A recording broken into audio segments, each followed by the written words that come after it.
My dear student, Guruji academy में आपका स्वागत है। आज हम कक्षा 9 भूगोल का तीसरा लेसन अध्ययन करेंगे। अध्याय 3 है अफवाह तंत्र। प्यारे बच्चों, अफवाह तंत्र क्या होता है? अफवाह तंत्र वह क्षेत्र होता है जिससे होकर कोई नदी बहती है। जिसे मानो कि ये कोई पहाड़ है, माउंटेन है, कोई उच्च भूमि है, या हम कह सकते हैं पहाड़ या पर्वत है। इससे कोई नदी निकलती है और वो मैदानी क्षेत्र में होते हुए समुद्र में मिल जाती है। समुद्र में मिल जाती है। तो इस सफ़र में समुद्र तक जाने में उस नदी के दोनों साइड, सीधे राइट साइड और लेफ्ट साइड, बहुत सारी नदियां हैं उस बड़ी नदी में आकर मिलती है। राइट साइड से, लेफ्ट साइड से भी बहुत सारी नदियां मिलती हैं और लेफ्ट साइड से भी काफ़ी सारी नदियां उस बड़ी नदी में मिलती हैं। और इन आसपास का सारा जल उन छोटे छोटे नदी और जलधाराओं से उस बड़ी नदी में आकर मिल जाता है और उस बड़ी नदी के थ्रू वह जल किस में चला जाता है? समुद्र, सागर या जलाशय में चले जाता है। तो इस पूरे क्षेत्र को अफवाह तंत्र कहते हैं। इस पूरे क्षेत्र का जो जल नदी में आकर मिलता है उस पूरे क्षेत्र को हम कहते हैं अफवाह तंत्र। हम कह सकते हैं कि जिस क्षेत्र से नदी होकर बहती है उसे उस नदी का अफवाह तंत्र कहते हैं। उस नदी का क्या कहते हैं? अफवाह तंत्र कहते हैं। आइए हम स्टार्ट करते हैं हमारा लेसन, जिसका कि नाम है अफवाह। अफवाह शब्द एक क्षेत्र के नदी तंत्र की व्याख्या करता है। भारत के भौतिक मानचित्र को देखिए। भारत का मानचित्र आप देखोगे तो भारत का जो 90% अफवाह तंत्र है, भारत का जो आप भौतिक मानचित्र देखोगे, जैसे ये भारत का मानचित्र है, इसका हम अगर भौतिक मानचित्र की बात करें एटलस पर, तो भारत का जो 90% अफवाह तंत्र है वह आपके बंगाल की खाड़ी की ओर है। प्यारे बच्चों, ये हमारे भारत का एटलस है। एटलस में आप पाएंगे कि भारत का 90% अफवाह तंत्र बंगाल की खाड़ी की ओर है।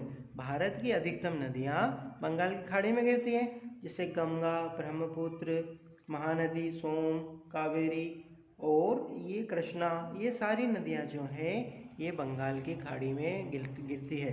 तो हम कह सकते हैं कि जो भारत है उसकी 90% जो भूमि है उसकी ढलान किधर है? बंगाल की खाड़ी में। किसी भी देश का अफवाह तंत्र उस क्षेत्र विशेष की ढलान को दिखाता है, क्योंकि ये जल जो है वो एक प्राकृतिक वस्तु है और ये निर्धारित करती है, जल का जो बहाव होता है वह निर्धारित करता है कि आपके उस जमीन की ढलान किधर है। आप जिस जगह पर रहते हैं उस जगह पे आप पानी डालकर देखिए, पानी जिधर बहेगा आप समझ जाओगे उस जगह की ढलान उस ओर है। आप चाहो तो इसको घर पे भी ट्राई कर सकते हो। आप घर पे अपने रूम में या छत पर जहाँ भी आप खड़े हैं, बैठे हैं, आप वहाँ पे 1 लीटर, आधा लीटर पानी डालकर देखिए, वो पानी जिस ओर बहेगा आप बता सकते हैं कि इस जमीन की, इस घर की, इस फर्श की, इस छत की अफवाह तंत्र उस ओर है, उस ढलान उस ओर है जिधर वो जल बह रहा है। तो हम किसी बड़े भूभाग में बहने वाली नदी के बहाव को, दिशा को देखकर हम तय कर सकते हैं कि उस क्षेत्र का ढलान किस ओर है। तो उत्तर भारत की हम बात करें तो उत्तर भारत की अधिकतम नदियां जो है वो बंगाल की खाड़ी की ओर बह रही है। तो हम कह सकते हैं कि उत्तरी भारत का ढलान जो है वो बंगाल की खाड़ी की ओर है। बंगाल की खाड़ी की ओर है। ओनली 10% जो ढलान है वो है आपकी अरब सागर की ओर। हम अगर बात करें दक्षिण भारत की बात करें तो इसका भी लगभग 90% जो ढलान है वो बंगाल की खाड़ी की ओर है और 10% ढलान जो है वो अरब सागर की ओर। इसी कारण क्योंकि सारी नदियाँ आप अगर देखोगे, जब हम आगे पढ़ेंगे कि भारत का पश्चिमी घाट और पूर्वी घाट, पश्चिमी घाट की बात करेंगे तो वो बिल्कुल सीधा है, लगातार है, कहीं से भी कटा फूटा नहीं है। लेकिन आप पूर्वी घाट को देखोगे तो वो जगह जगह से कटा फटा और टूटा है। तो इसका कारण है, इसकी मुख्य वजह है नदियों के द्वारा उसका अपर्दन और अपक्षय हो गया पूर्वी घाट का। इसी वजह से वो जगह जगह से टूटा फूटा है। आइए हम अपनी किताब पर चलते हैं। तो हम पढ़ रहे थे कि अपवाह शब्द एक क्षेत्र नदी के तंत्र की व्याख्या करता है। भारत के भौतिक मानचित्र को देखिए, अभी हमने भारत के भौतिक मानचित्र को देखा और उसके अपवाह तंत्र को देखा। विभिन्न दिशाओं से छोटी छोटी धाराएं आकर एक साथ मिल जाती हैं तथा एक मुख्य नदी का निर्माण करती है। अरे बच्चों, जैसा कि मैंने आपको चैप्टर की शुरुआत में बताया था कि आजू बाजू की जो नदियां हैं, जो धाराएं हैं, वो मिलकर एक अपवाह तंत्र का, मैंने आपको शुरुआत में बताया था कि कोई भी नदी तंत्र है तो उसके राइट और लेफ्ट साइड से छोटी मोटी जलधाराएं मिलकर एक बड़ी नदी में शामिल होती है और वो एक नदी तंत्र का निर्माण करती है, एक साथ मिल जाती है तथा एक मुख्य नदी का निर्माण करती है। भारत में 3 बड़े मुख्य अपवाह तंत्र हैं, सिंधु नदी, गंगा नदी, ब्रह्मपुत्र नदी। उसके बाद में मध्य भारत में देखोगे तो नर्मदा और ताप्ती मिलेगी, सोन मिलेगी, महानदी मिलेगी। थोड़ा और दक्षिण भारत की ओर बढ़ोगे तो आपको महानदी, कृष्णा, और अगर बिल्कुल नीचे जाओगे तो कावेरी नदी आपको मिलेगी। अतः इनका निकास किसी बड़े जलाशय, जो कोई भी नदी है उसका जब निर्माण होता है या तो पहाड़ों से निकलेगी झीलों के रूप, किसी झील से वो निकलेगी, जैसे सिंधु नदी राजस्थान से निकलती है और उसी के बाजू से निकलती है आपकी ब्रह्मपुत्र नदी। गंगा नदी जो है वो निकलती है आपके झील या समुद्र या महासागर में होता है। देखो कोई भी नदी जो है या तो वो बड़े जलाशय से निकलती है, झील से निकलेगी, है ना, वहाँ होता है। एक नदी तंत्र द्वारा जिस क्षेत्र का जल प्रभावित होता है उसे एक अपवाह द्रोणी कहते हैं। मानचित्र का अवलोकन करने पर यह पता चलता है कि कोई भी ऊंचा क्षेत्र जैसे पर्वत या उच्च भूमि 2 पड़ोसी अपवाह द्रोणियों को एक दूसरे से अलग करती है। इस प्रकार की उच्च भूमि को जल विभाजक कहते हैं। प्यारे बच्चों, आपने देखा होगा कि प्यारे बच्चों, आप सभी जो हैं, अधिकतर भारत गाँव का देश है, अधिकतर जो लोग हैं वो गांव में रहते हैं। कुछ शहरी लोग हैं वो उन्होंने भी गांव का अनुभव लिया होगा। तो आपने देखा होगा कि जो नदी धाराएं बहती है, तो आप अगर बारिश के टाइम में नदी देखने गए होंगे तो आपने देखा होगा प्यारे बच्चों कि जब नदी में बहाव आता है, नदी में बाढ़ आती है, तो बाढ़ आती है तो जब उस बाढ़ आते समय नदी क्या करती है, नदी का जो जल है वो अपने तटों से बाहर की ओर फैल जाता है। नदी जो है वो अपने तट को छोड़कर आसपास से बहने लगती है, आसपास से बहने लगती है। तो आपने देखा होगा कि आसपास में जो भी झाड़ पेड़ वगैरह कुछ भी अवरोध खड़े होंगे, झाड़ पेड़ या किसी प्रकार की बिल्डिंग, चबूतरे या कुछ भी स्ट्रक्चर बना होगा, तो आपने नोटिस किया होगा कि जो जल है वो उसके दोनों ओर से बहने लगता है। किसके ओर से बहने लगता है? दोनों ओर से। जैसे आपका ये जल जा रहा है, ये पानी बहते हुए जा रहा है, तो बीच में ये आपने अगर नदी का पुल भी देखा हो, कोई ब्रिज भी देखना, तो उसके जो पोल है उसके वो दोनों ओर से जल को बहने लगता है, मतलब वो जल को विभाजित करता है, जल को काट देता है, बांट देता है 2 भागों में। तो इसी प्रकार किसी बड़े क्षेत्र में जो आपके पहाड़ होते हैं, पर्वत होते हैं, वो क्या करते हैं, उस क्षेत्र के जल को विभाजित करते हैं। जैसे ये पहाड़ है बीच में, तो ये पहाड़ जो है इसमें इस साइड का पानी इधर जा रहा है, जल इधर जा रहा है, और इस साइड का जल इधर जा रहा है। तो इन्होंने एक द्रोणी इधर बनाई और एक द्रोणी इस साइड हम बनाते हैं। तो दोनों तरफ की जो नदी है, द्रोणी है, उसको जल विभाजक कर रहा है कौन? ये पर्वत जो है इन दोनों नदियों का, ये नदी नंबर 1, नदी नंबर 2, इन दोनों के जल के बीच में विभाजन का काम कर रहा है, पानी को विभाजित कर रहा है। मतलब इस साइड का पानी, ऊपर वाला जो पानी है वो ऊपर वाली नंबर 1 वाली द्रोणी में, और नीचे पानी नंबर 2 द्रोणी में बहेगा। तो नंबर 1 और नंबर 2 के बीच में जल विभाजक का काम कौन कर रहा है? ये पर्वत, बीच में जो पर्वत श्रृंखला है ये काम कर रही है। ठीक है, तो इसी प्रकार है, आपकी बुक में भी दिया है, देखो, भाग धारा ए और धारा ब, इन दोनों के बीच में जो उच्च भूमि है वो जल विभाजक का काम कर रही है। चलो आगे बढ़ते हैं।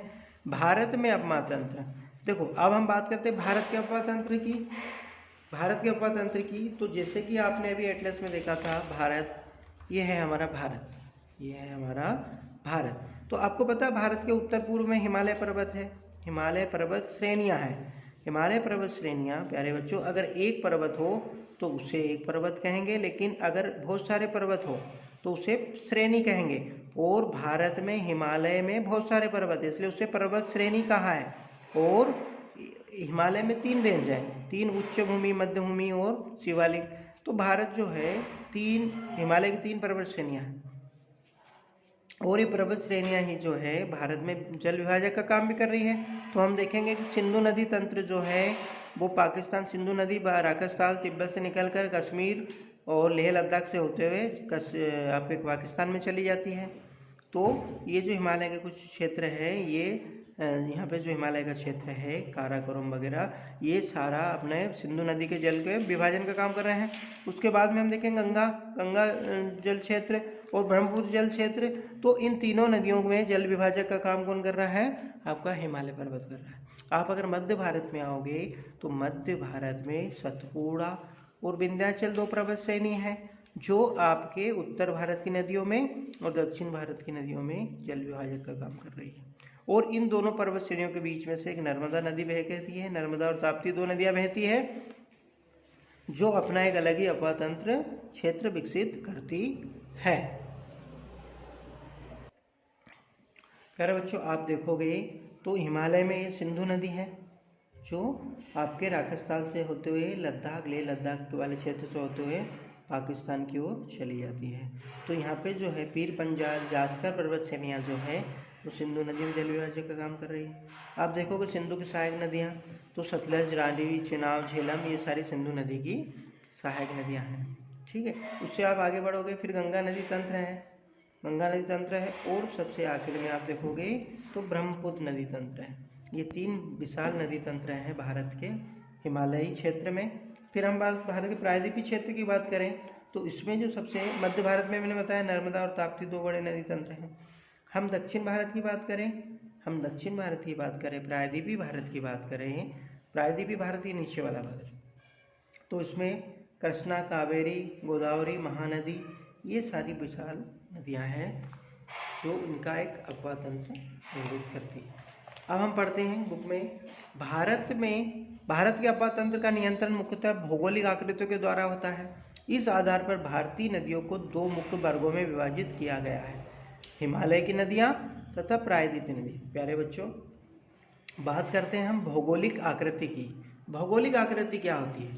जब आप भूगोल में शुरुआत पढ़ोगे, जब आपने 6th क्लास में 6वीं क्लास में भूगोल पढ़ना चालू किया होगा, तब आपको बताया गया होगा कि जो पर्वत हैं, इस प्रकार की जो आकृतियां हैं उन्हें हम पर्वत कहते हैं। और इस प्रकार की आकृतियां जो ऊपर से नुकीले हैं वो पर्वत कहलाते हैं, जो काफ़ी ऊंचाई पे होते हैं, लेकिन जो एक चपटी आकृति में है लेकिन फिर भी वो आजू बाजू से भूमि से ऊंचा है, आस पड़ोस की भूमि से वो ऊंचा है, लेकिन वो पर्वत जैसा नुकीला नहीं है, तो उसे हम पठार कहते हैं। क्या कहते हैं मेरे बच्चों? पठार। तो पर्वत, पठार, और जो जलधारा बहती है उसे हम नदी कहते हैं, तो इसी प्रकार से ऊंची नीची भूमियाँ आपको पूरे अर्थ में मिलती है, इसे ही भौगोलिक आकृति कहते हैं। पर्वत, पठार, है ना, छोटी मोटी पहाड़ियाँ, ऊंची भूमि, ये सारी नदियाँ, घाट, ये सारे क्या हैं? आपके भौगोलिक आकृतियाँ हैं। इस आधार पर भारतीय नदियों, अब देखो भारत का जो हम बात करें तो भारत जो है इसमें आपको पता है उत्तर भारत में बड़ा विशाल हिमालय पर्वत श्रेणी है, और दक्षिण भारत जो है वो प्रायद्वीपीय कहा है। इसे प्रायद्वीपीय इसलिए कहा है, प्रायद्वीप क्या होता है प्यारे बच्चों? आपने देखा होगा कि जो आपकी कर्क रेखा है वो भारत के बीचों बीच से गुजरती है, तो भारत के दो हिस्से करती है, उत्तर भारत, दक्षिण भारत।